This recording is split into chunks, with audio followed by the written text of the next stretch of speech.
rather than making that person, that life, that whatever, number one, make yourself number one. Believe in that business that you're going to push, or how you're going to believe in your relationship with this girl, or how you're going to, how are you going to support your family if you don't believe in yourself. We created something called the Flossy Man. Remember when Flossies were popular? What the hell's a Flossy, bro? Flossy? What's that? What, the shoes?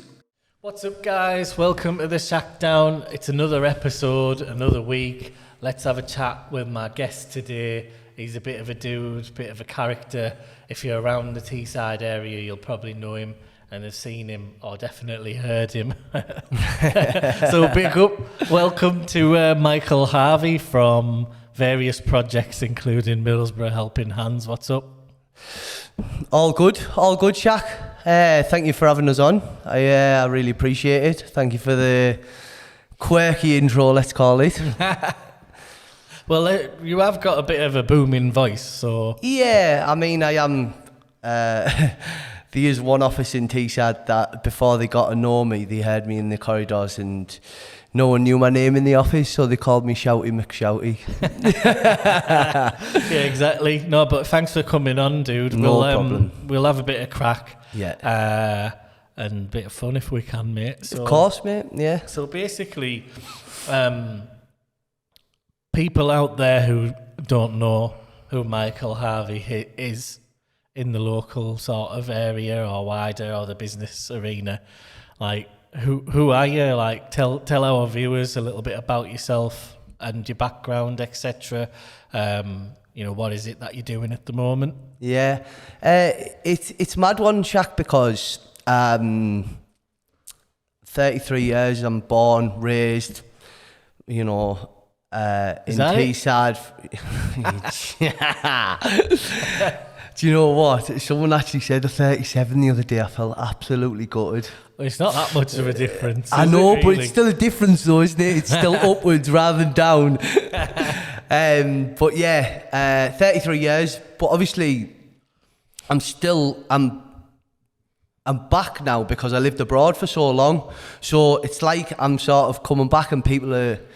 It's a whole new scene, it's a whole new business era. So, there's different people, there's different moves, there's different shakers.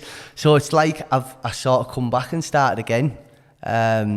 So people are just in this in the business arena, if you like. I guess they are getting just to know me.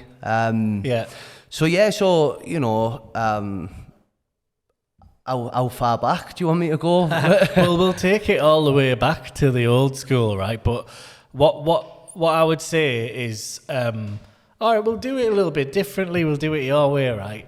Okay. We'll work our way up to like the current project that you're sort of working on, or projects, and we'll do that a little bit later, and you can do a bit of a plug for it. Okay, we always that's cool. Give people the opportunity to do a shameless plug. Because I'm assuming you're not plugging Huel today.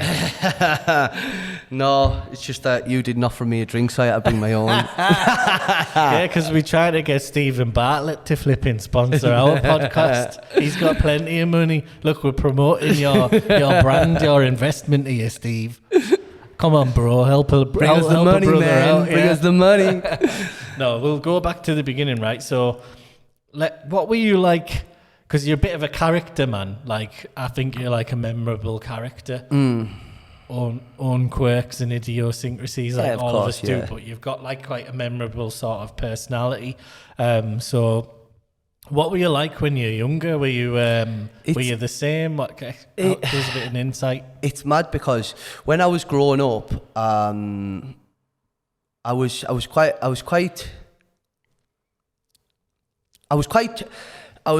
there was two levels to it really. I was quite shy, but quite confident at the same time, if that makes sense. When it come to certain scenarios, I'd sort of like sink a little bit and I'd hide behind the crowds. But then if I was given, say for example, if I was given a role, I'd thrive from it.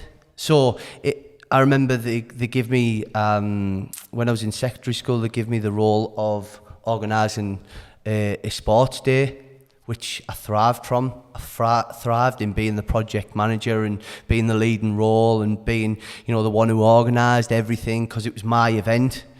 But then if it came to talking to a girl, I wouldn't know what to say. Yeah. Like I remember I had my first girlfriend in school, and I think I said 3 words to her in 2 weeks. Like I was so shy with stuff like that. But yeah, like I say, with when I was given my own role and my own projects and things like that, and there was a direction for it. That's where I'd thrive. I was quite skinny in school. My head was the same size. I was like 9 stone, so I was like a lollipop. So when I left school at like 15, 16, I was this shy, timid lad, skinny, big fat head, big massive ears like satellites. That part hasn't changed, just my shoulders have grew into my head a little bit. And then that's when I found my confidence, and that's when I found I guess it was always there, buried deep inside me. I found this new character. To be honest, the gym helped a lot. Yeah. Hanging about with all the people who went to the gym and, seeing how they sort of like broach day to day, and yeah. Why'd you go to the gym then? Was it like to get bigger? Was it like linked to the confidence thing that you were saying? It might have been subconsciously, but I don't remember at the time. It was never a thing like, oh, let's go to the gym because of this. Because the gym now is completely different to when I had done the gym. So when I first started the gym, everyone just wanted to be like massive, and they wanted they wanted to be 17 stone and they wanted to be huge. Where now people want to go and they want to be fit.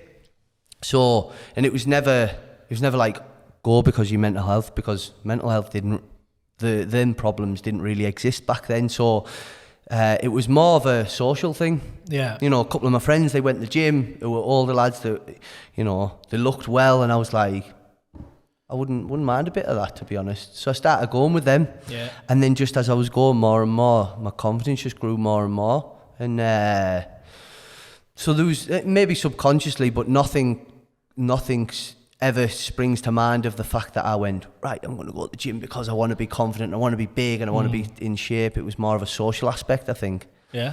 Yeah. Cool. So that, as a kid, I was kind of a bit of two levels, really. Yeah. But yeah, well, as in like my childhood, we didn't have anything really growing up, to be honest. I think this has kind of put me on this trajectory to, the one-way path to success. Yeah. We didn't have anything. I always remember my mum telling me that she used to have to take Lowcock's lemonade bottles back to get my food and stuff like that. Yeah. Anybody who doesn't know what Lowcock's is, it was like the local it's like factory. I was trying to think of the word there, like I guess a brewery, but basically for soft drinks. Yeah. A factory for soft drinks. And they used to send them out in glass bottles in all these mad old school flavours like dandelion and burdock and limeade, and they'd send them American cream soda, the big green bottles. Yeah, wow. And they'd send them to the in the glass bottles to the on the milk float, like basically a milk float or a little flatbed van. There was a guy that used to come down our street when we were a kid in Acklam, and I think he was called Steve, but yeah, I was thinking like. Literally the other week I was talking about this, like people go on about health and safety. We called him the lemonade man.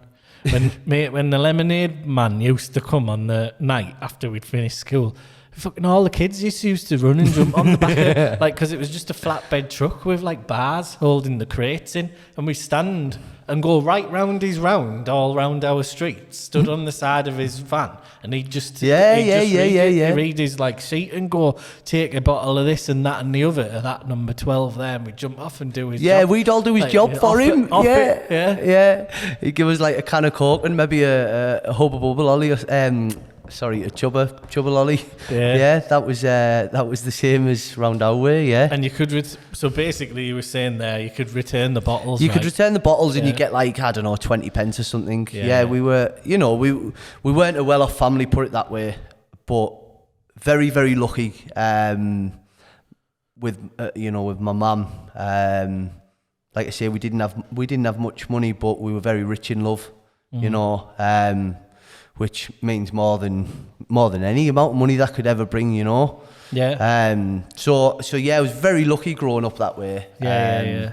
That I've got such a fantastic relationship with my mum. Yeah. I don't think you were at the Tech Awards, were you?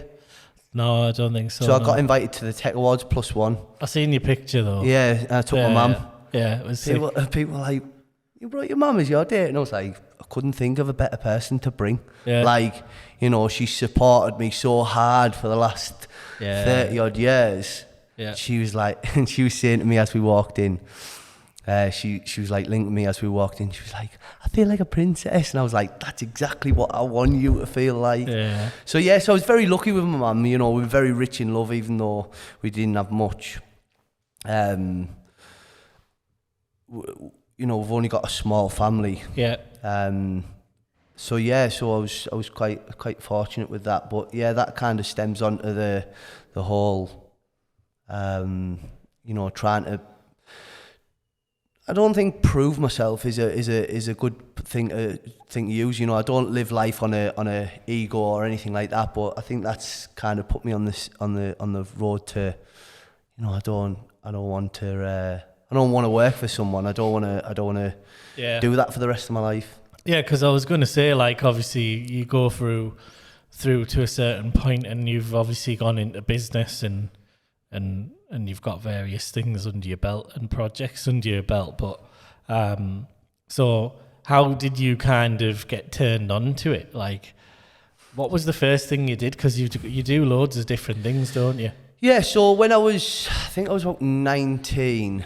I got a job in a claims centre. So, when claims centres were like really busy, there was like a big boom of them at one point. So I got a job in somewhere like that. And then I started doing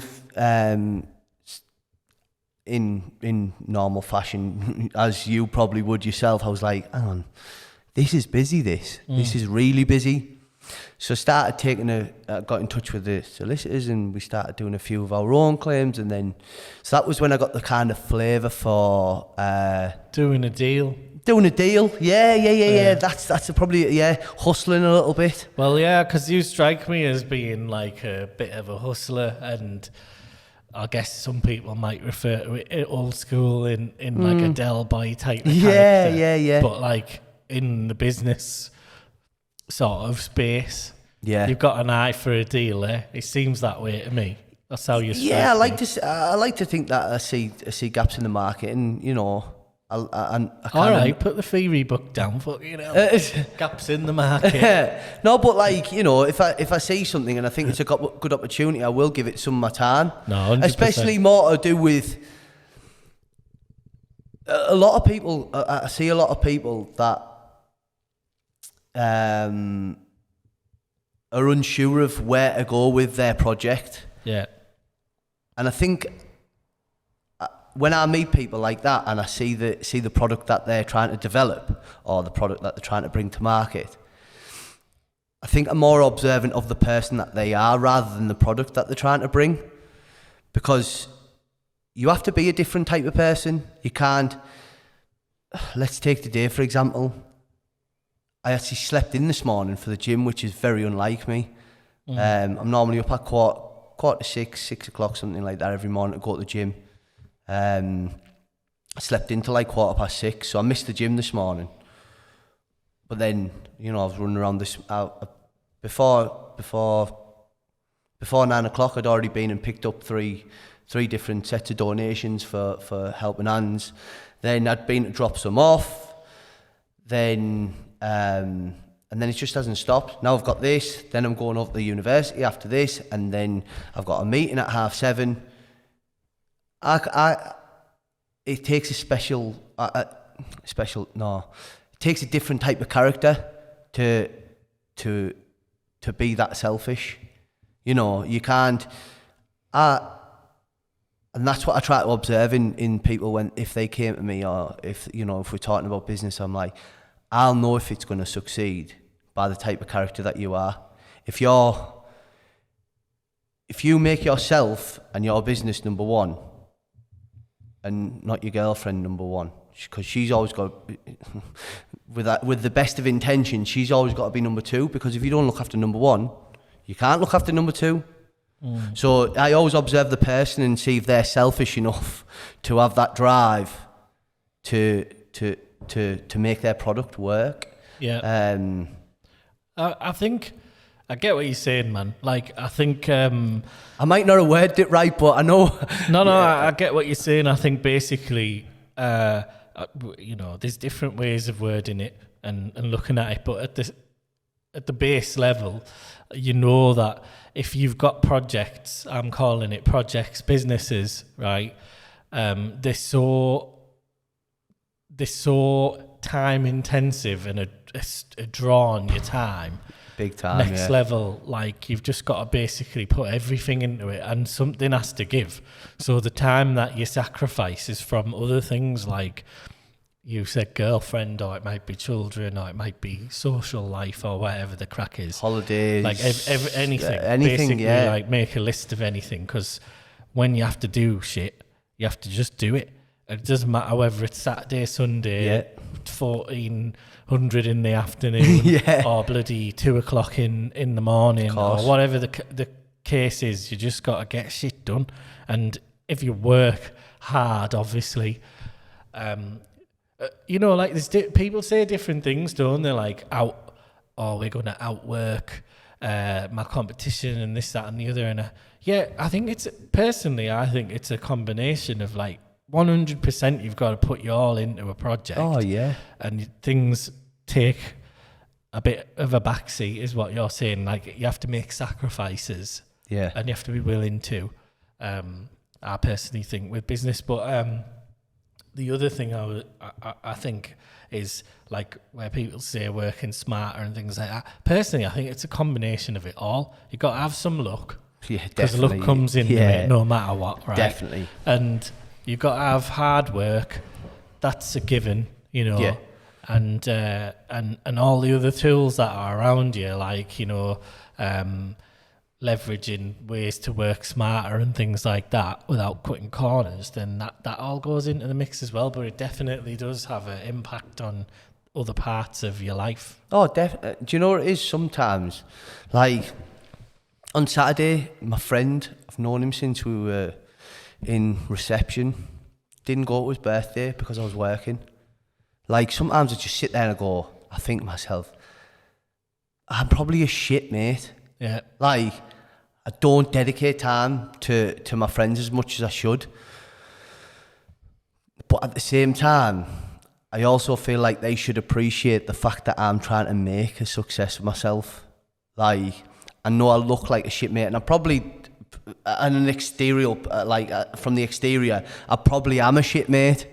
But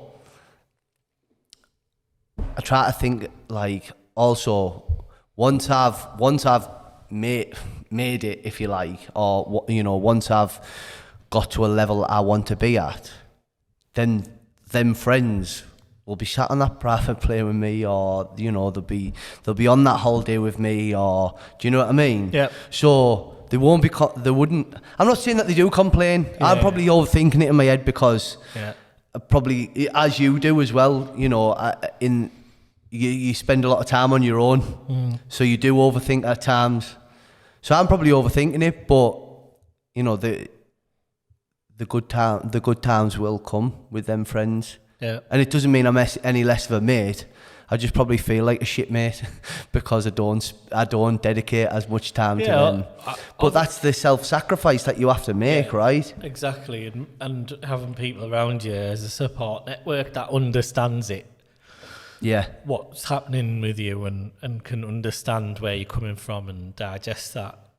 that's important to have. I'm sure they don't think that you're a horrible mate, but it is hard to you become. That's the vulnerabilities of being in the position that you're in, I guess, isn't it? Because you're gonna have people that you're not giving the right amount of attention and time to, or other parts of your life. Same thing. Yeah. Mate, I'm the same. Let me tell you, right? Fucking hell, it's funny you were saying you were skinny when you were younger, right? Like, I played basketball when I was younger at school and college and all the rest of it. And I was properly skinny. Like, they used to call me flipping Daft Annie, name Annie. They wrote on my kit for flipping calling me Annie the anorexic, the bloody little shits. And you wouldn't get away with it these days. Like, but it's just it was a bit of crack. We were constantly I suppose you're younger anyway, constantly working out because you were training every single day, and body shape was completely different. I'm not exactly a small guy anyway, but even just since I've been on a different medication for the past few months, I've nearly put 2 stone on, bro. Crazy, isn't it's proper bad. I've been doing my own nut over it. But at the same time, I also know that I probably could just go to not the gym, because I don't think I could handle that yet, but walk, swimming or walking or something like that, right? But part of it is all that spare time that I have there, where I'd spend an hour there, I just think, let me just see if I can do this instead. You know what I mean? Yeah. And I'm always trying to make that next thing happen with somebody. So I'm a bit, I guess, like you in terms of putting a deal together and things like that. So it impacts your life, but obviously you've got to try and prioritize and stuff like that. But ultimately, mate, you gotta think of the important things as well at the same time, don't you? I guess from your experience, what you went through a year ago, you know about prioritizing certain things, especially when you have a scare like that. Yeah. But it links back to what you're saying, and I agree with what you're saying. You're trying to say, I'm doing X, Y, and Z to try and make a success of myself. That's a good thing to do, because in 10 years' time or 5 years' time or whenever it is that you get to your goal, it's setting goals right, is what you're really saying. And then when you get to the goal there, that might be that you can literally just kick back and not have to do mad shifts, and relax a bit more. Do you know it's mad, because people ask me goals, and this is kind of the Middlesbrough's helping hands kind of thing. I'll love being me. I love helping in the community. I know it sounds quite I'm blowing my own trumpet, but I love what I do. I love being me. I love helping in the community. I love this, this whole thing that we're creating with Middlesbrough's Helping Hands. I love it. But my ultimate, I have goals, obviously, we all do. But funnily enough, none of them are for me or the family. They're all surrounded by others. The ultimate goal for me is to have enough money to buy a piece of land, fence it off, build 50 kennels and have my own rescue centre. That is my ultimate goal, and just tend to that every single day. We'd have people volunteering there or whatever, but that is my ultimate goal. That's when I'll sort of kick back and just go, life's good now, I've got 50 dogs. I'm not sure if that's kind of the image that people get, or the perfect life, but everyone has their own goals, don't they? Yeah, of course they do, and it's all personal. It's part of the journey, isn't it? It's there's loads of stuff I heard you say, and I've been the first few times I was a little bit taken aback by it, actually, because I thought, fucking hell, I didn't really put you down like that. Yeah. Do you know what I mean? It shocked me a little bit in a not in a a good or a bad way, just I didn't see it coming, sort of thing. So I think it'd be worthwhile you explaining what is Middlesbrough Helping Hands. So again, there's a backstory to it. It kind of stems from my mum. She's got this whole nurturing giving soul, you know. And I always seen her giving time to others, you know, not exactly charities, but, you know, helping as many people as she possibly could. Whether it was like inviting all my friends into our house. Everyone was invited in my house when we were younger. Again, going back to it, we didn't have much, but the door was always open for my friends. All my friends loved my mum. You know, she'd cook, she'd do whatever, like, she wasn't a very good cook, but she'd warm stuff up in the microwave, anything. But yeah, you could get beaten down. Yeah, I'm gonna get this. But no, I'm gonna get the Shak down. No, like but it. she, you know, I always seen that nurturing soul, and it transferred over to me. And 11 years ago, I had a teacher who she started this campaign called Cause Hampers, and it was 11 years, so it'd be 12 years this Christmas. And for some reason, I just had this thing of I want to raise some money for a charity. And I took it to her. Raised £125, I think I raised. And I gave her it. And it was 2 days before Christmas Eve. And she messaged me on Christmas Eve with a load of pictures. And she said, this family wouldn't have had a Christmas if it wasn't for you. And all of a sudden, like, just had this massive, overwhelming feeling of, like, I know we've all done that. Like, we've all come together and we've helped this family who aren't going to have anything. And it kind of just stemmed from there, really. And even when I was abroad, like when I had the bar over in Spain, and, you know, even when we probably should have broached these subjects as well, but we'll move on to these. When I lived in Dubai, like, my mum hated me for this, but I used to have a house as like a drop-off point for clothes and toys, and I used to come home at Christmas and we'd go and deliver them all, you know. So even when I was away, I still tried to carry it on. And then when I came back from Spain, it just kind of stemmed from there. And obviously the world is awful now. But even back then, we were like, wow, this is so bad. And, you know, I was picking up more projects and picking up more slack from different charities, and I didn't want it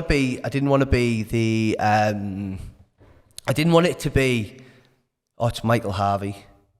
You know, I wanted it to be the idea of Middlesbrough's Helping Hands was coming around. I didn't know the name, but I always just wanted it to be its own driving force, its own entity. I didn't want it to be, oh, see what Michael Harvey's doing, he's collecting this. I wanted it to be, see what Middlesbrough's Helping Hands do. A lot of people know that it's me behind it because I am the face of it. But I've had messages before, and when I went to meet the people, they went, oh yeah, I was talking to the girl through message who runs Middlesbrough's Helping Hands. I'm like, yeah, you were, yeah. They weren't, they were talking to me.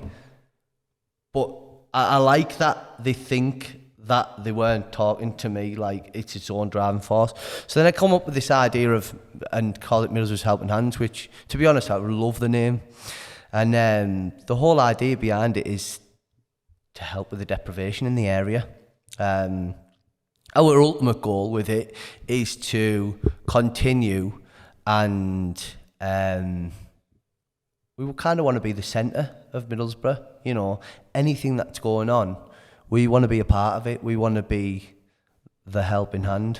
You know, at the moment we've got our affordability day where, you know, we have the different every month. So last month we had Halloween. We give away sweet bags, and you know, we done hot chocolate with marshmallows. We done, I think it was a veggie chili. We've created our own cookbooks. By the way, this project is with another organisation called Women's Street Watch. Incredible group of girls. They basically go out on a Friday and Saturday night, giving out foil toppers and giving out flip-flops, making sure girls get into taxis, taking them home. You know, the amazing girls. So we started doing that with them. We've got free uniforms, we've got clothes, We've got loads of different agencies on board, so it's a good place for people to come. Then we've got our Dirt Skins Barbers, where it's kind of the same thing as that. You know, you can come, you can fill your belly, you can sit in the warm, which is a big thing now because people can't afford to put their heating on at home. So come to our events and use our heating. Yeah. They can get some nice warm clothing and get a free haircut, and there's agencies there who we can guide them to. We work with different recruitment agents and different training providers that we can try and change their path from that to, you know, getting themselves back on track, or if they found themselves in that position. It's not even just that though anymore, really, bro, is it? I mean, you know, people who are on proper decent livings and both working, like, it's not like I'm just stepping in there to say that now, because I think people might just think, oh, it's people who only don't work or whatever, or refugees or whatever shite that they come out with these days, because there's a lot of like targeted hate. But normal, that's a bad way to put it, but you get, I can't think of another word to say, but like the average, what the essentially average would have Joe, been a middle, like in between that middle and low class, like working people, average everyday working average Joes, like 2.2 kids sort of thing, like making a decent, what's referred to as a decent living. I don't know, it might be like working in the council or a teacher or something like that. 30k, 35k, something like that. Average salaries, and they've got 2 kids or whatever and a dog, and just normal families that you see in every street, right? They're finding it hard to heat and eat, mate. Yeah. It's so it's not even bad. It's not even about like, it's become it's crackers now. It's even I'm some sort of flipping. I know what you're saying. I'm like saying from a perspective of like, I live on my own and I don't do too badly for myself or whatever, but still, like, you look and you say, think to yourself, oh, the bill came there, the letter came there from the energy company saying, we're putting your bill up three times the amount that we were taking a month. Like, how is that even possible? I know. If people are getting slammed like that, and then today inflation's hit 11.1%, right? So there's Most another in 41 years. There's another increase. Base rates going up, so there's another increase to loans, to mortgages. Like, basically, if you're buying a car, it impacts that. If you want a home improvement, it impacts that. If you've got a fucking credit card, it impacts that. Like, literally every aspect of money, you know. People are getting hit in the pocket. So, like, things like what you're saying, and it's not just about... There's no one demographic anymore. Exactly. To be honest, we started, and when we originally started it, we actually called it Haircuts for the Homeless. And then what we realised shortly after is it's kind of targeting one demographic, and that's not what we want to do. We want to create a comfortable, non-judgmental space. So if you actually look at our advertising, a lot of the times, all the time, sorry, not a lot of the times, all the times, it's, you know, whether you fell on hard times or whether you're lonely with loads of money. Do you know what I mean? This is a social event for you to come. It's not about how much money you've got or how little money you've got. It's about coming to something where you just feel comfortable enough to walk through the door and have a cup of tea, and you know, there's no judgment from top to bottom. You know, we wouldn't say to someone, if they walk through the door and you've got too much money, you can't come in here. I'll tell you an example. We had a reporter come down from the Evening Gazette. I went absolutely nuts, me. I was on the way back from Leeds. I'd been to see my godson in Leeds, and I was on my way back and I was late for the event, and I got a phone call from essentially our lead barber, Laura, and she was a little bit upset, and I said, what's up? She said, Do you know what? I should name him, but I'm not going to name him. No, don't. No, I'm not going to. But yeah, that's where he was from. And he walked in and said, well, no one's homeless in here, so I can't take pictures in here. And she was like, what? He's like, well, I can't do anything in here because no one's homeless. Yeah. Who are you to say what a homeless person look like, or if they're homeless at all? Yeah. Like, so I died yesterday, and I phoned her back and I said, did he leave his number? And she said, yeah. So I phoned him, and I went absolutely nuts. And I said, who do you think you are, judging people like that? I said, I tell you what, I said, you and anyone who wants to be judgmental like that of people, never contact Middlesbrough's Helping Hands again. I don't want anything to do with it, because that's not how we work. If you want to judge people on the way that they look and, you know, the aesthetic look of people, we've got no interest in you, you know. And I said, what makes you think this whole thing with haircuts for the... what makes you think that people need to be homeless to come to my event? It's called Haircuts for the Homeless. I went, you're obviously not very good at your job, because it hasn't been called that for about 6 months. I said, it's a social event that's formed to help people just interact with each other in the community. And yeah, I was fuming. But now we've got to a point. It's an incredible event. Like, we've got a Ukrainian family who've just arrived in the UK a couple of months ago. They come to every event. Yeah. We've got a Nigerian family that come down. 2 Nigerian families that come down. We've got a girl who comes with their 2 sons every time. English girl. Got an English guy that comes. We've got a Romanian kid. So it's such a diverse.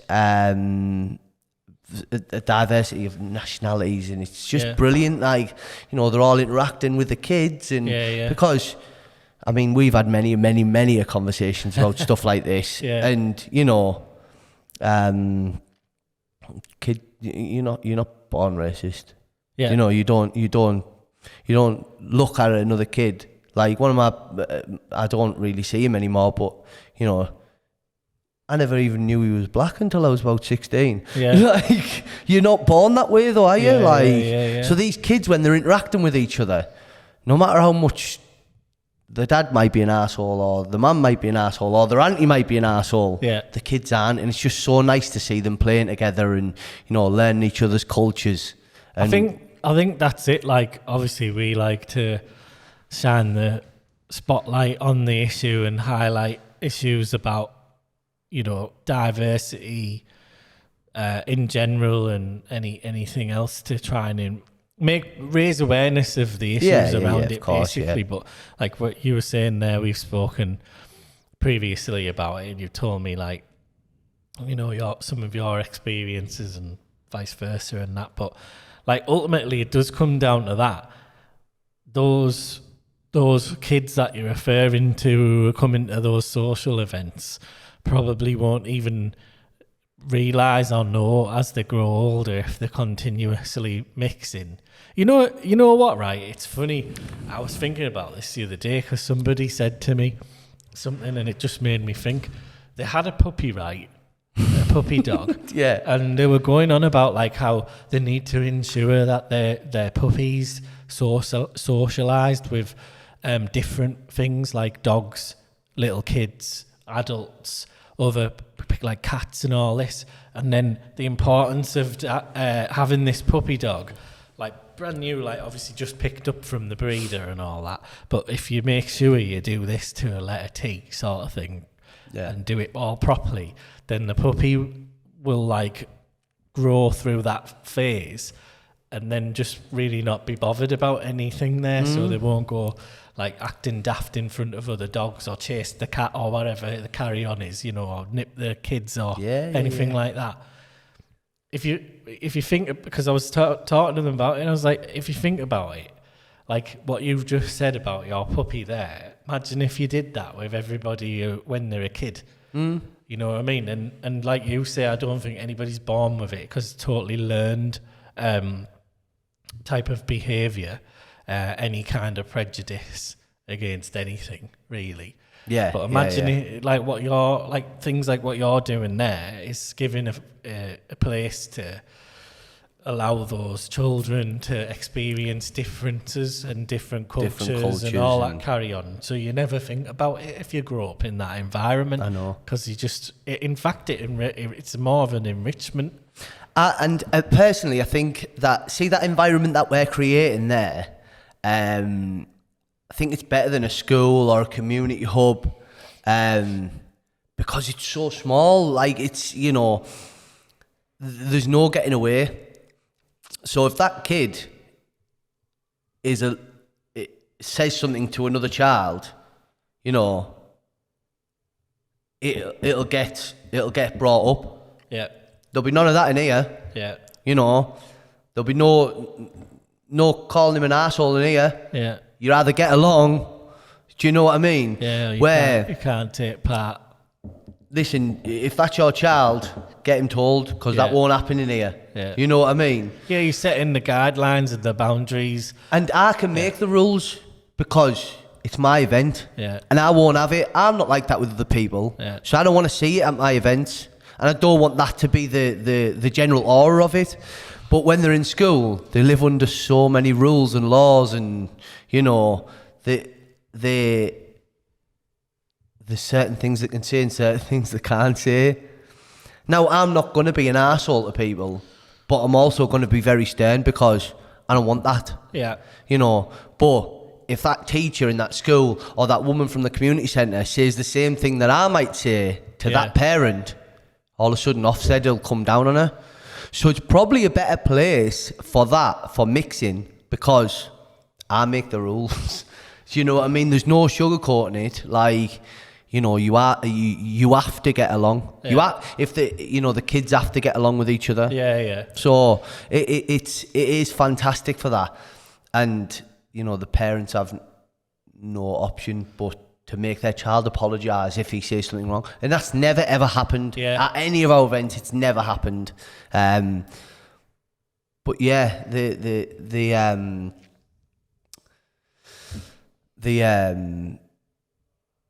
general aura of it and stuff like that is amazing, because having them different ethnic backgrounds mix, it's something that you probably don't see as much. It's like, I live in North Hornsby, for example, which most of it is a predominantly white area. Yeah. But then you go over to Longlands and like sort of Victoria Road, and it's predominantly Asian. Yeah, yeah. Then you probably move over to TS2, TS1 area, predominantly like African. Yeah. Do you know what I mean? And there's certain areas that are predominantly that ethnicity. And when I was younger, it was never something that I joined in with. But, a lot of my white mates were like,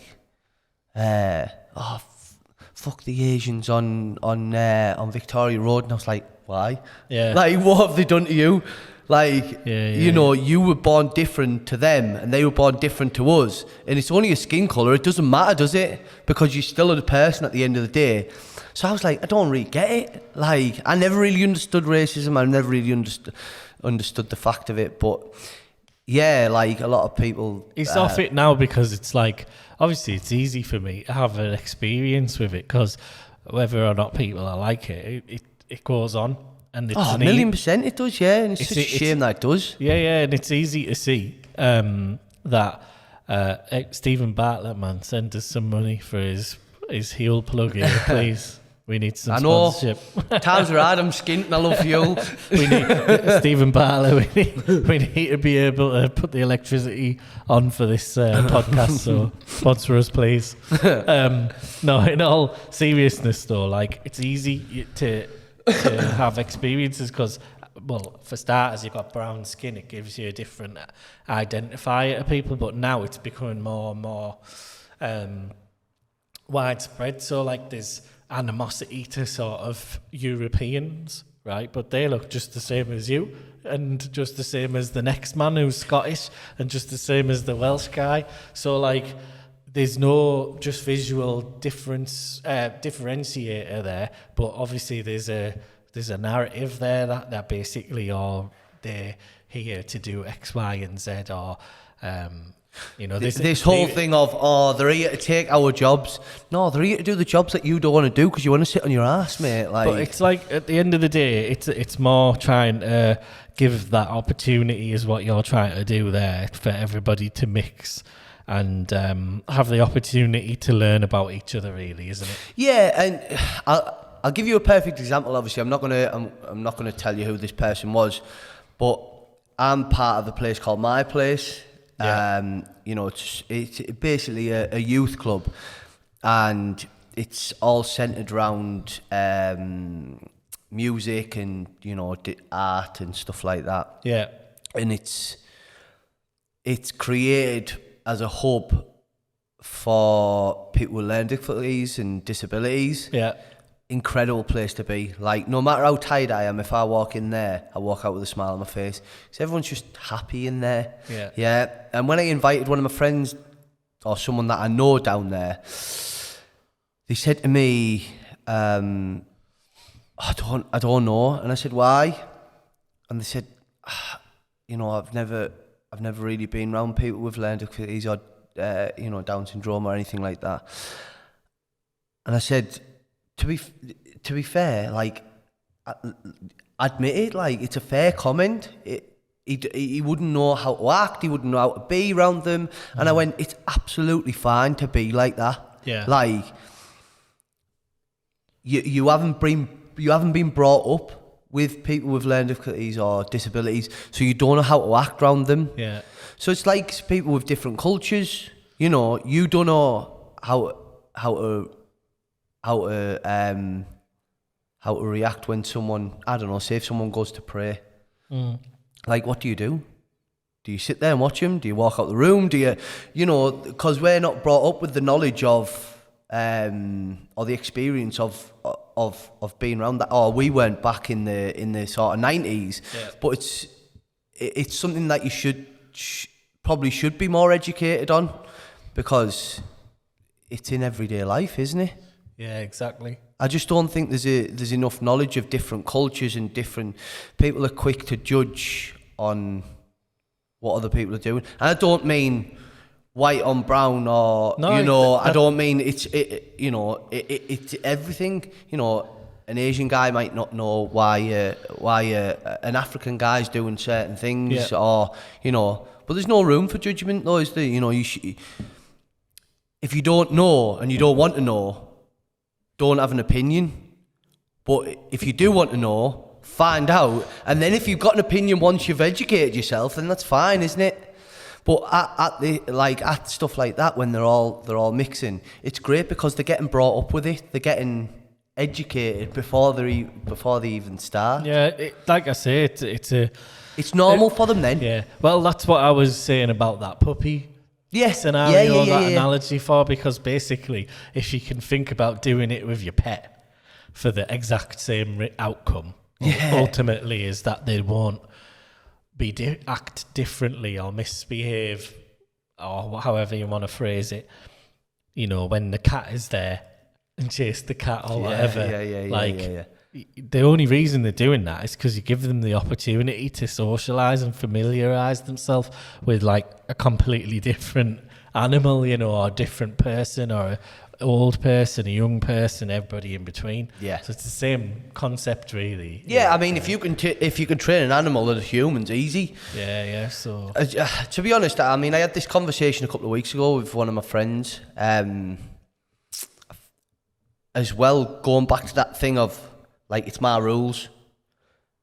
And when you're in the school, they say it's the teacher's rule, but it's not, is it? It's safeguarding's rules. It's Ofsted's rules. And I think that's kind of shown in the parents as well, because a lot of parents are scared of their kids now. Like, when I was a kid, if I got told, like, if I got told I wasn't having supper, I wasn't having supper. It wasn't, you're not having supper, and then 3 minutes later, because I'm crying, my supper's made. Well, Like, you won't be getting any tonight after that comment earlier about your mum's cooking.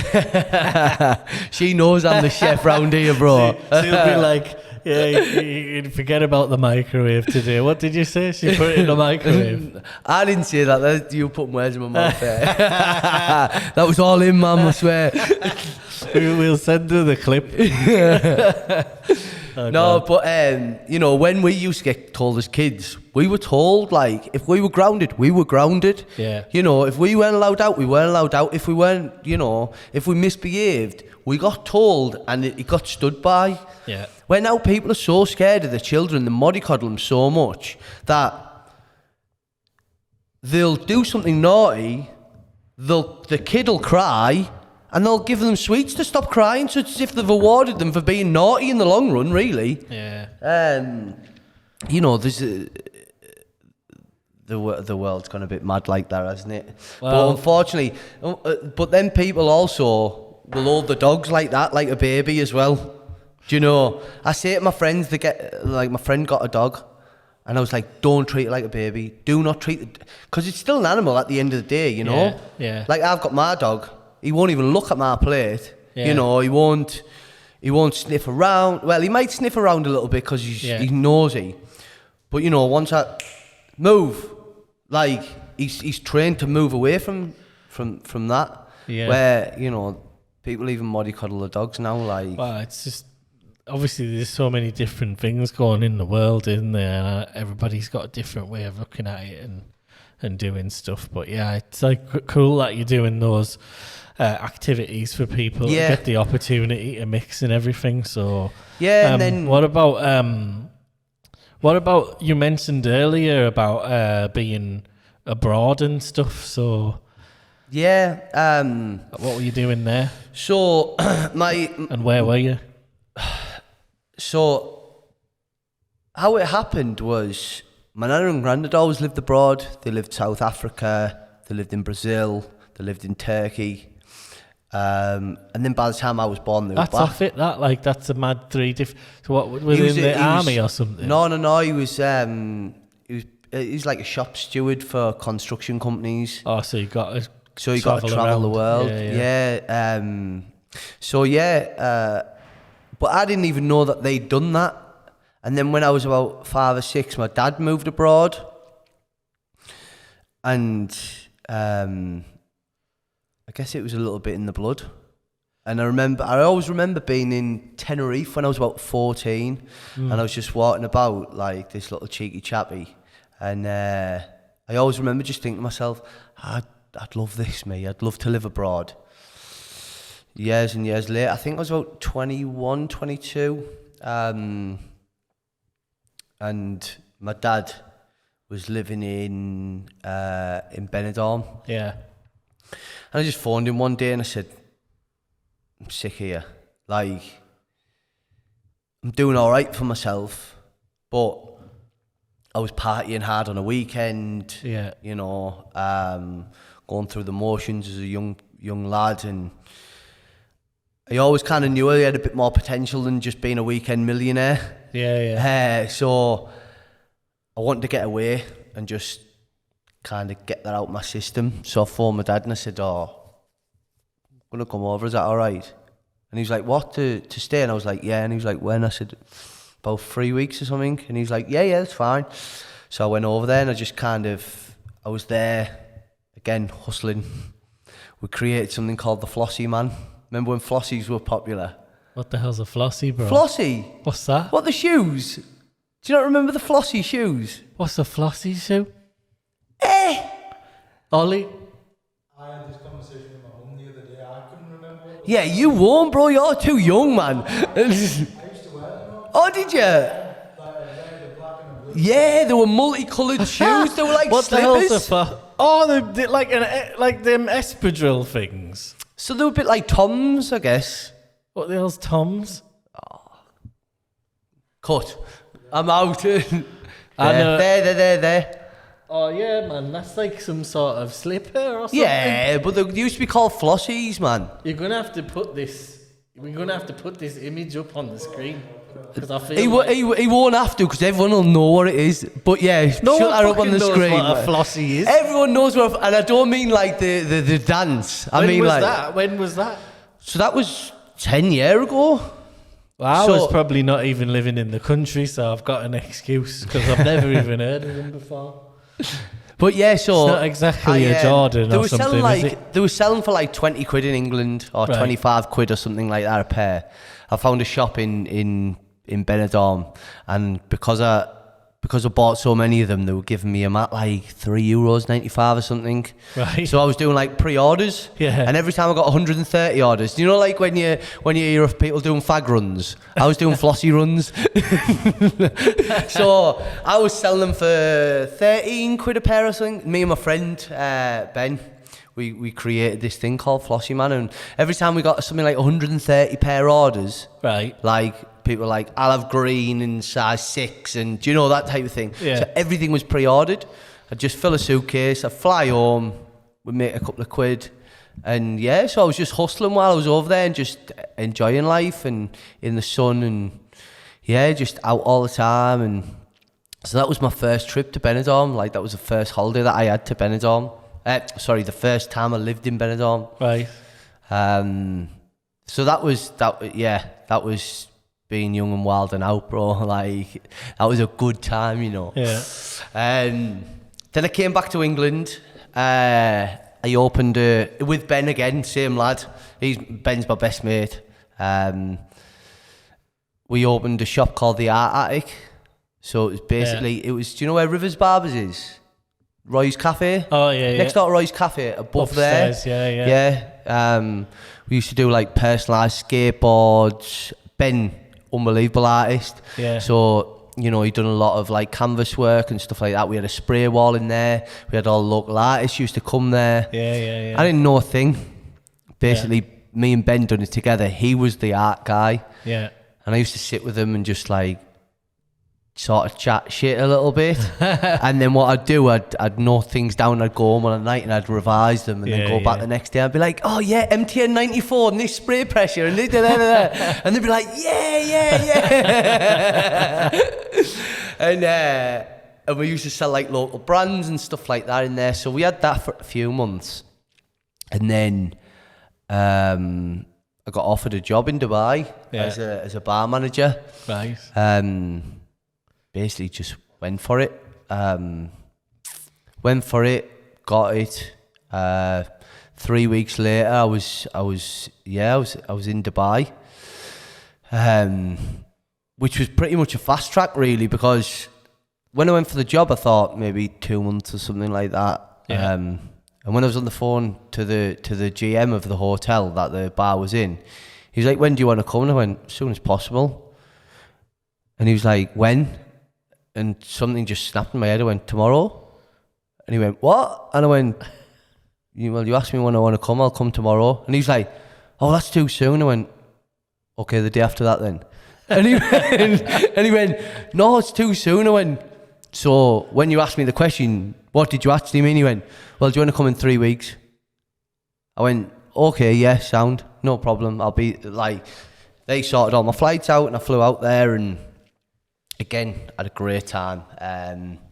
When I went to that bar, this is a little personal push, I guess. Like, I'm quite proud of this. When I went to this bar,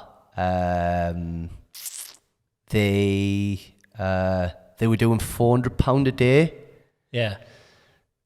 And they didn't give me they gave me no marketing budget. Mm. And so I just started pushing it. You know, this kind of character that you were talking about earlier, I was trying, I guess it worked. So I was pushing it, you know, coming up with deals on social media. And at the time, Facebook was still pretty new, but people were pushing businesses on there. But, you know, in Dubai, it wasn't really a massive thing. Yeah.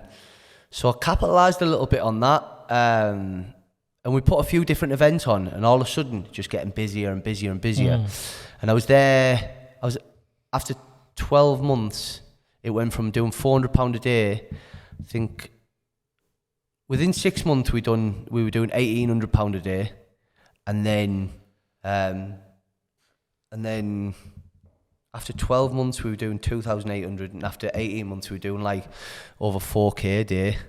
Yeah. So it just went like skyrocketed. To be fair, it was helped along the way. We had a Liverpool supporters club, and it was the year that they were going toward, when Stevie G slipped. Against Chelsea. Yeah. So that helped, but I was going out and doing deals with like Standard Chartered, getting big deals in with them for the Liverpool supporters club. So even though the revenue was coming in because of them, it was also because I was going out there and meeting with the bank and getting the deals done for them. So that was a good time in there. A lot of fun, in fact, a lot of fun. When I first started there, they were doing like 40 brunches on a Friday. I think the most that I ever done was like 314 in one day. We used to kill it. They had a nightclub upstairs in the however many years they'd been there. There'd always been like a rivalry, but they'd never beat them for revenue. Now all of a sudden we were smashing them on the daily. I mean, don't get me wrong, not all the time, because this nightclub was booming. Yeah. But every now and again we'd beat them, and it was like a little get in. So I stayed there, went over to a company called Worth, one of the biggest, or if not the biggest, industrial sales company in the world. And this is when I found out that I wasn't a proper hard selling man. Yeah. It was a sales job, but my thing was, as you've probably found out, I'm not someone who would go in and just go, "Do you want to buy this?" I'm a long-term sales guy. If we build a relationship, and if you want to use me at some point for a certain service or whatever, that's fine. But if you don't, I'm not going to disregard our friendship because you haven't come to me or. So they were, when I went over to them, they were big on hard sales. Yeah. And it just wasn't in my character. I can't really do it. So they were pushing me. I was like, this isn't the way that I work. Yeah. But there was a company over there called Alfara, and they were one of the biggest construction companies in the Middle East, not the Middle East, but in in all of the Emirates. Yeah, the UAE. Yeah, UAE, and I think they had something like 36,000 labourers, which obviously is huge. And they'd only ever sold them one product. I come in and said, "Can I ever go at that account?" Because they were making something like 3k a month.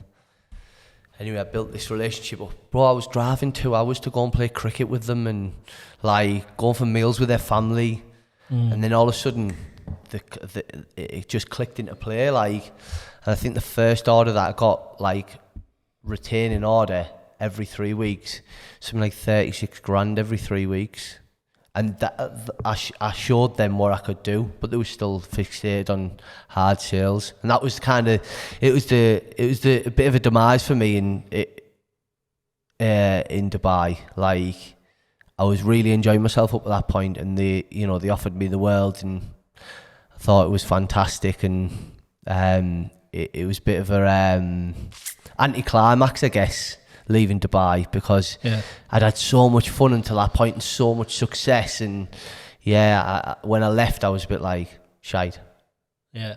Don't want to go back there, shite. Do you know what I mean? Have you chilled a bit now? Yeah, definitely.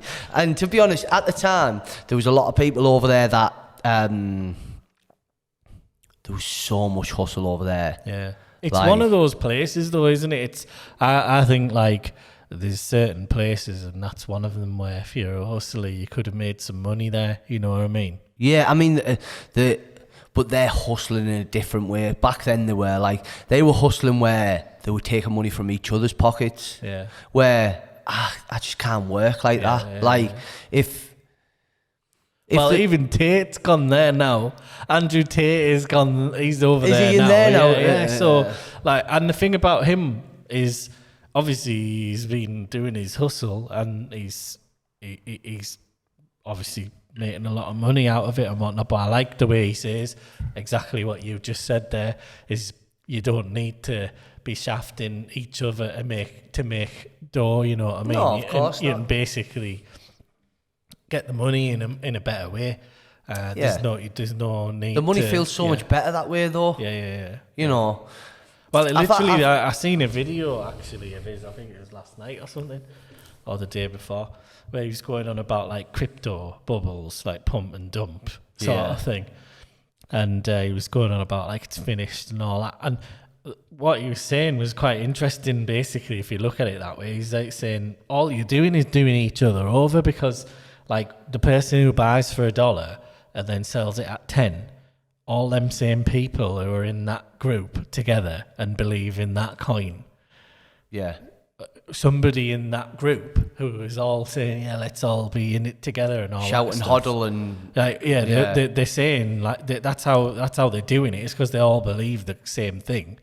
But obviously, one's won because they bought it for a tenth of the price and sold it for higher, but the other ones bought it 10 At times. 10, Yeah, exactly. yeah. So I liked the analogy he was saying of like basically you don't need to make your money about like that. You know.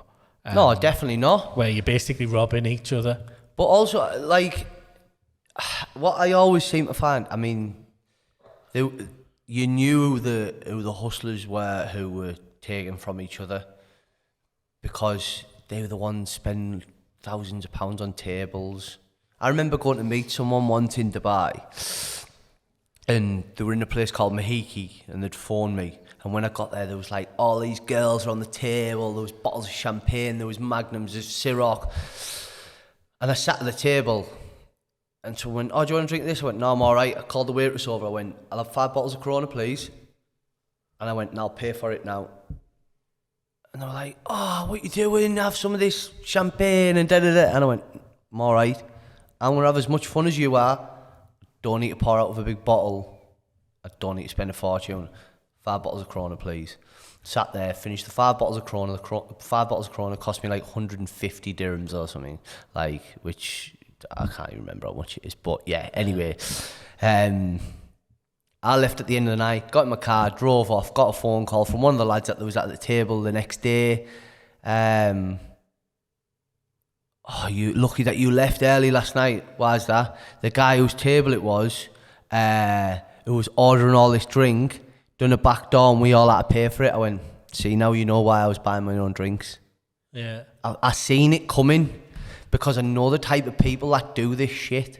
Like, the new characters in the area, they want to prove themselves. No, I always said this when I was first in Spain, like, literally, you got the stairway of the plane, and it's like that, and they put their one foot on the floor, and they go, "Right, I'm rich," or "Right, I'm rock hard," or "Right, I'm successful." And it's as if they step off that plane and they reinvent themselves. Yeah. Like, don't just be yourself, man. Do you know what I mean? If you haven't got £20,000 to spend on that table, do not spend £20,000 on that table. Yeah. If you haven't got £10 to buy a breakfast from Roughton's coffee shop, don't spend £10. Yeah. Like, do you know? It's just so stupid, man. Like, and these are the hustlers that are over there just doing each other over. But the people that I've spoke to since in Dubai have said that kind of attitude's changed. Yeah, it's gone. Yeah, it's kind of gone. I think a lot of people over the years that I've spoken to from different parts of the world where they were up and coming, economies and things like that, or there was just opportunity there. All of them have said that there's basically been what you're describing as like, I mean, I'm not going to call them hustlers in the sense of like hustling for a purpose. Like, the hustling people, the scammers. Yeah, scammers is a better word. And they go scammers, over and they basically figure out some angle to make cash or do whatever for themselves, because there's opportunities there on the plate to be had. And I think it sounds like they do that all over the place, man. I haven't been to loads of places, but like a lot of people that I've spoken to from different parts of the world where there's been opportunities, they've always got a story like that to describe of like people doing that. Like Spain had all the timeshare people, didn't Timeshares, yeah. So Bro, I watched one mad. guy sell the same apartment 4 times. Sold the same apartment 4 times. Yeah. And got the deposit and didn't give anything to the owner Yeah, it's crackers. and just sat there with 200k It's crackers. and went and driving about in a Lamborghini, pretending that it's that's his life. I know. And then 3 weeks later, all his money's gone, and he's like, "Oh shit, what do I do now? I'll tell you what, I'll go and sell another apartment 4 times over, so I can drive about in a Lamborghini for another 4." Do you know what I mean? Like, what type of life? Yeah, You it's know. not a good one. So what? So then I left Dubai and I went straight back to Spain. Yeah. Loved the hospitality game, with the type of character, and I loved speaking to people and getting to know people and their stories, and I feel like the customer facing side is quite a good place for me to be, really. You can definitely see how you would have done all right in a bar in fucking Benidorm. Yeah. Totally. And hey, I was telling you one now before, like a few weeks. Well, it's a little bit longer than that now, but a little while back, I went to have a few days in Tenerife, and I told you this, didn't I? I searched my phone for something. Oh, I searched my phone for something, and it came up. It came up Harvey's bar, Benidorm and Tenerife. And then I was looking at the next line down, and it was basically your face on your profile for Facebook, saying Harvey's bar. I was thinking, Michael Harvey. I was thinking, no fucking ways, Michael Harvey doing this thing. And I think I was telling you about it the other week, and it just made me laugh. I nearly rang you, said, "Hey bro, where's this bar that you've got here?" You'd have had to get a boat out to go there, bro. But yeah, it was just funny how it popped up. But do you know what it is? It was mad because I moved back there, right, and I was searching for this bar, and then I found somewhere, and I renovated it, and it was the first in the new town. It was like the first dedicated house music bar. Felt like it was just missing a bit of that, and then eventually, and it just exploded. Overnight. It was absolutely mental. Literally, I'm not even joking. Within the first 48 hours, we had 2,000 followers on Facebook. It just went nuts. It was brilliant. And then what I learned from the hospital, I'm giving away my secret to you, by the way. Oh, give over. So what I always thought of in hospitality, right, is find out what others aren't doing. What's a good idea? Yeah. With Benidorm, it was easy. Borough lad, Borough bar. Right. What will we do? Palmos, first of all. Yeah. Boom. There you go. Skyrocket. Then we brought Upex pies over. Showed the Borough games. Yeah. Do you know what I mean? It was easy to have a pool of mic drops, if you like. Do you know what I mean? No, I know what you mean. Like, obviously, you go in, you see, like, straight away, like, the typical sort of generic one is English bar, like England bar, or British pub, or Welsh pub, Irish bar, no, Scottish bar. They just basically theme them like that, don't they? So you're going a bit more niche there with the Borough bar. Well, do you know what it is?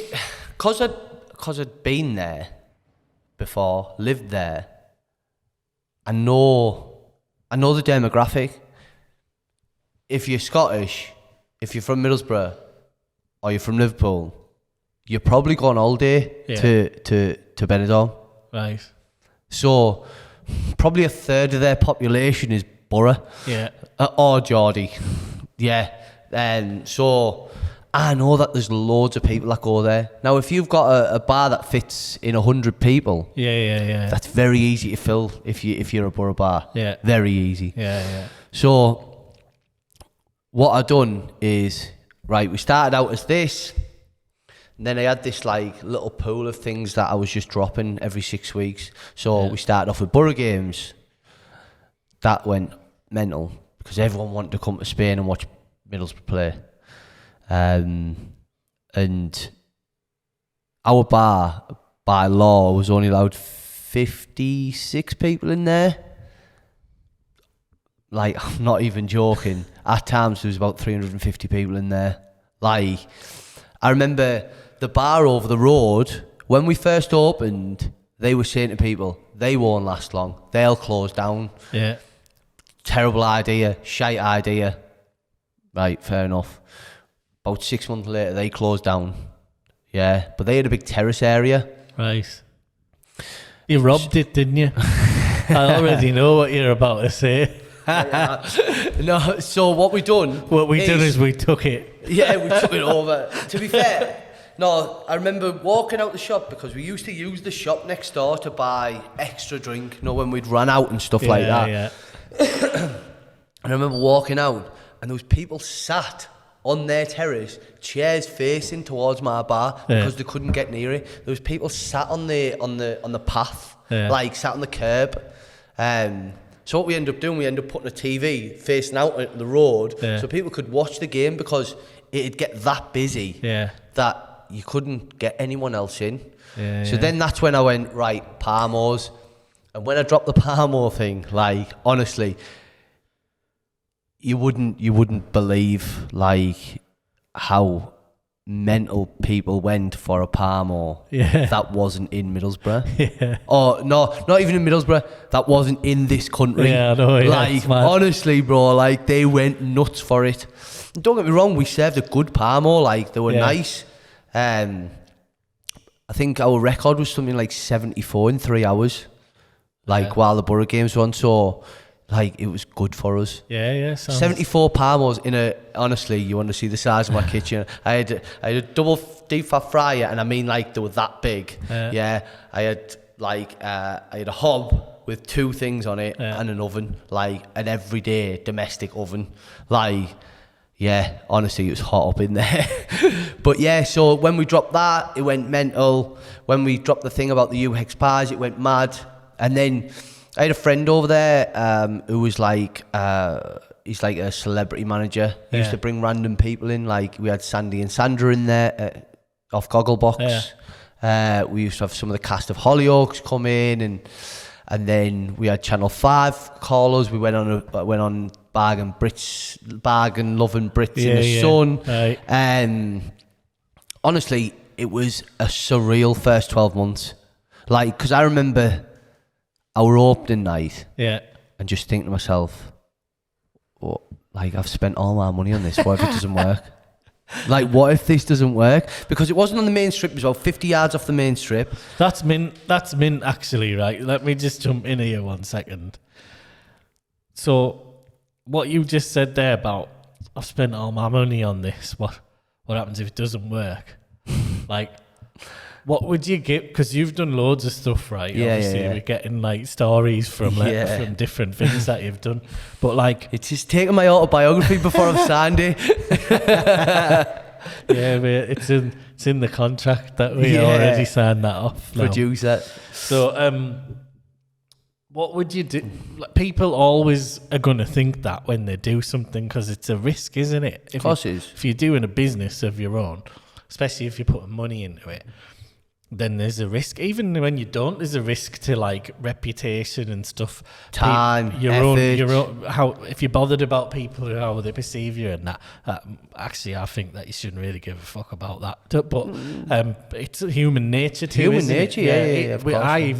I still, as much as I try and think like that, sometimes you get that moment. But like, there's lots of factors. But if somebody was out there or somebody's watching this now, right, and you've done loads of different projects, businesses, whatever you want to, and they were thinking like that, what's your like advice to them?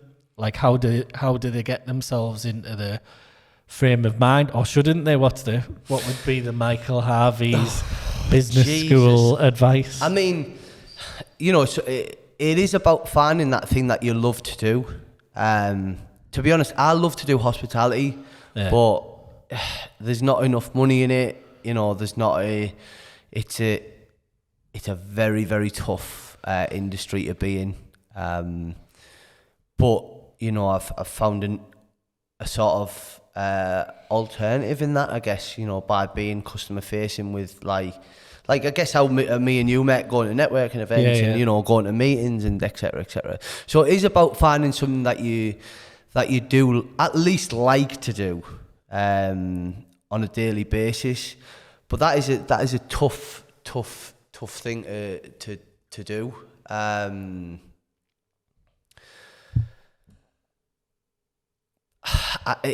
It's an hard one because I see people go to university to do things that they are passionate about, and they love it. And I think that the education system can educate you out of your passion. Like I went to university to do hospitality management. Right. I stopped it after a year because I already got the job that I wanted by going to university. But that could have steered me off in another direction, away from the passion or something that I really wanted to do. Yeah. So I think if you find something that you want to do, obviously it's different. Like if it's hospitality, you can sort of work your way up the ladder, or you couldn't just go and be a nurse without going to university. Like it just doesn't. No, obviously, like education's got its place and whatnot. Of course it has we should I always like educating myself constantly, however I consume information, and every day's a school it's day. like a continuous thing. You're doing it continuously, really, all the way through your life, aren't you?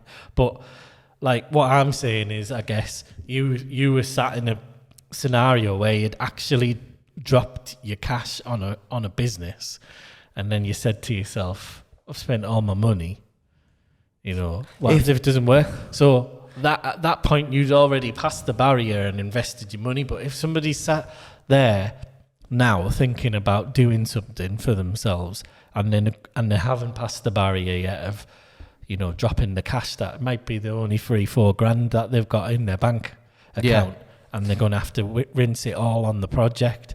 So like, you've done lots of businesses, so how do they get past that mentality? I think there's two sides to that. There's one where you have to truly believe that it's worth dropping your cash on. So say if this is the product, don't keep on teetering around it, because eventually your 4K will go. Yeah, if you want to go for it, go for it. Yeah. Like I've always been one to just roll the dice. Let's just go for it. Let's go kind of 2 feet first. Yeah. I wouldn't advise that to everyone, but what I'm saying here is don't orbit round your dream. Yeah. Go and grab it. 4K, you can make that back. Yeah. You can go work at McDonald's and make that back. Maybe not drop 400k on something, but yeah. But that's what I'm getting at, right? Because I think there's some interesting people out there that you listen to now, and the bottom line is this, right? Like, yeah, it's a scary thing going into business and putting your name on the line and all the rest of it. Because if things go wrong, man. So like, there's quite a big. It's an awful place to be. Percentage of businesses that start that don't succeed, right? Because not all of them will. It's just a law of averages, right? And if you're unfortunate and you're in one of those projects that didn't work, then it's easy for people to turn around and laugh or point or make snag comments or whatever. And like, I think that's what puts people off from doing it. Yeah. But there's lots of pros and cons to doing it. I just wondered like what your thought on the issue of basically getting over the barrier and saying, fuck it, I'll just do it. I think, do you know, for me, and I've said this numerous times to many, many different people, I didn't believe that they were in the right position, or didn't believe that they were the person for that job, or, didn't believe in the product that they were about to sell. There's only one person in this world that knows your true potential, and that's you. Like, you need to look inside yourself and find what you're good for, what your potentials are. Like, yeah, other people can sort of bolster you up and pump your tyres up and, yeah, go on, mate, yeah, do you know? But really, at the end of the day, you know your capabilities. So that's something that you need to recognise before you So roll what out. What you saying then? Believe in yourself first. Believe in yourself first, yeah. And it goes back to what we were saying earlier. You always have to be number one. Yeah. Everything else is secondary. In any scenario, the whole thing of like if you meet a girl and they put them on Facebook and they go, "Oh my world," Yeah. I don't know what I'd do without them. You'd carry on with your life. Like, surely that's the only option, isn't it? So, rather than making that person, that life, that whatever, number one, make yourself number one. You have to be happy. You have to be successful. You have to be content with everything that you've got going on. Yeah. For you, and you have to know your own potentials to be able to do anything else. Yeah. Or to do it to 100%. Like, if you don't believe in yourself, how are you going to believe in that product? Yeah. There's me again. But, or how are you going to believe in that business that you're going to push? Or how are you going to believe in your relationship with this girl? Or how are you going to, how are you going to support your family if you don't believe in yourself and you don't make yourself happy or, So, believing in yourself is absolutely vital. Yeah, cool. Yeah. So what do you think? Got a little bit deep there, but I like that. Yeah. So quick fire then, what do you think is the biggest issue facing businesses right now? It all depends what type of business you are, I guess, doesn't it? If you're a hospitality business, obviously the rise in energy costs, massive one. I haven't even seen the thing that was put out today. I'm sure that won't have helped any. I'm sure there'll have been an increase in tax somewhere along the line. Where we've got Croft Rigging and Lifting that I'm the operations director of, and IR35 got scrapped. Now they've brought it back.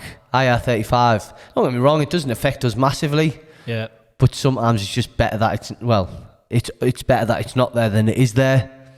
So what do you think would really help businesses out there right now? Because obviously every business is different, like you're saying, but across they try and make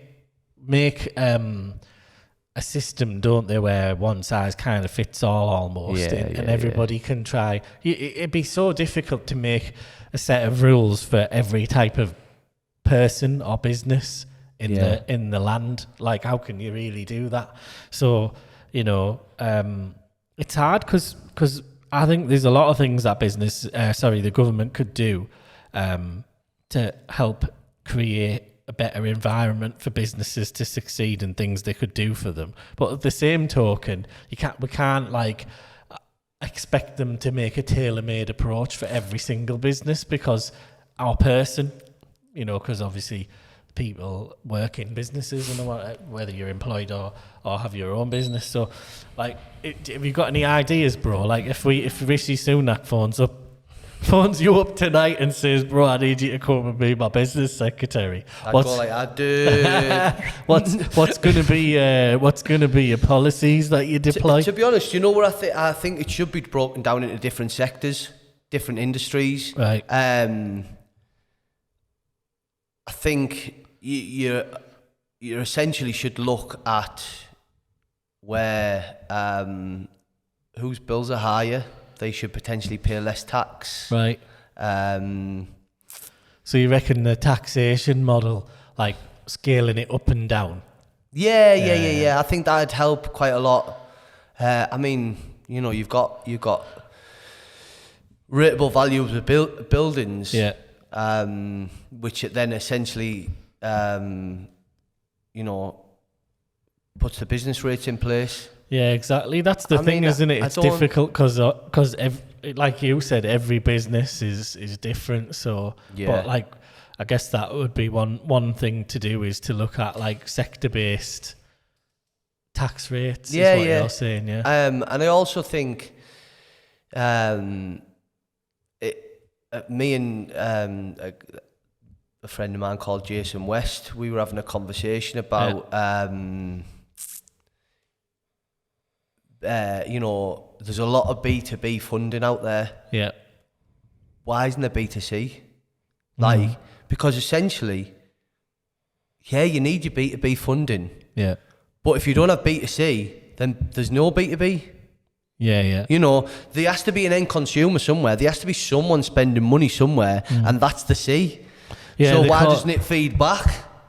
You know? They call it B2B2C, don't they? But yeah, you're right. Like, obviously, it's pretty restrictive at the moment in that area. So hopefully they'll make it a bit better going forward, bro. Yeah, I mean, when I'm talking to the funding guy, right?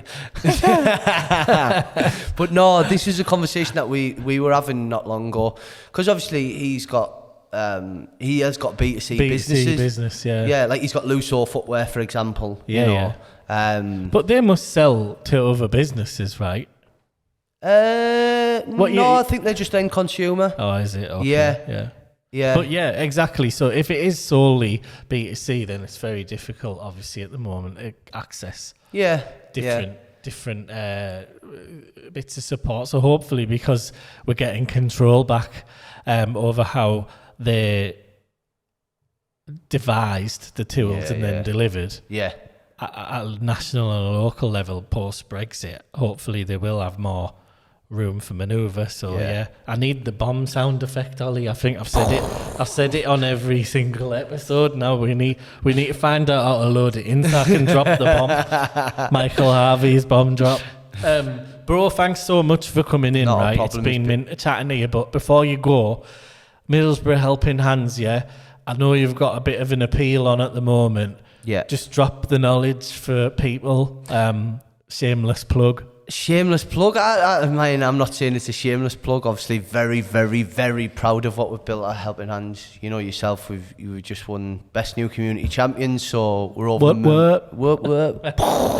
Exactly. Yeah, so we've just, you know, and we've got seasonal collections, and at the moment we've got the build up to Christmas. Yeah. We join forces with a lot of other organisations, CICs and charities in the area, and we try to cover every child in Teesside with just one selection box per child, because I was actually at Middlesbrough College this morning because we've got a competition going on between their business students, and I told them, like, you know, some of them were like, you know, and I said to them, it's not just for you to win the prize at the end, you know. What you've got to realise is you're also providing for a child that mightn't even get just a single selection box, you know.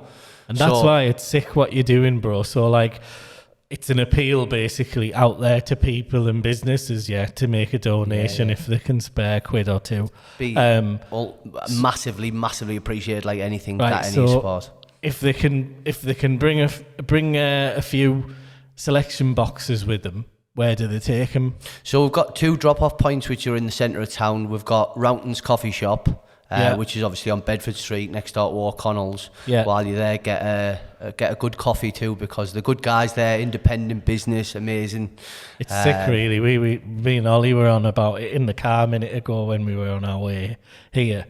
We were on about the coffee's good. I'm going to start buying my beans to... Well, I get my beans from there. We have a couple of coffee machines that we take to every event, and we only use Rounton's coffee. Exactly. So we'll plug the Rounton's homies. So so Rounton's coffees, they can drop them off. Yeah. Or we've got Bridgeford Estate Agents, which is on Linthorpe Road next to like Donna Kebab or German Donna. Yeah. So it's in the town centre so side. they're both in the town centre. One's at the end of Bedford Street, one's on Bedford Street. And how many is the least you can bring? How many's the least that they can bring? Yeah. I mean, one is appreciated, but 100's even more appreciated. Wicked. And how many is the maximum? There is no maximum. I got a donation this morning of 400. Wicked. So that's the one to beat. 400's the one to beat. So if somebody dropped like 1,000 or 10,000 on the pavement, you can handle it, yeah? No, not a problem. Wicked. But then that means that 1,000 kids would be getting a present on Christmas Day, right? Exactly, and that's what it's all about. Yeah, See, that's exactly so if the people who are watching out there want a bit more information, what's the email address? So the email address is michael@helpinghandsmiddlesbrough.co.uk. We've got our Instagram page, which is Middlesbrough's HH 2021, I think, was when we were founded. And then we've got our Facebook page, which is Middlesbrough's Helping Hands. Awesome. Yeah. Michael, Harvey, it's Shak, been a Asghar. pleasure. Absolute pleasure. Thank you very much for having me. We'll mate. have to do it again sometime, bro. Definitely. Let's do it in a couple of months and see where we've been and what we've done. Wicked, yeah. Hopefully you'll win a few more awards along the next few months then. All right, guys, that's been Michael Harvey from Middlesbrough Helping Hands on today's episode. Hope you've enjoyed it. Remember to share the video, subscribe, like the pages, share it, all that social media shizzle. And hopefully we'll see you again on the next one. Peace out, guys. Thank you very much for watching. See you later.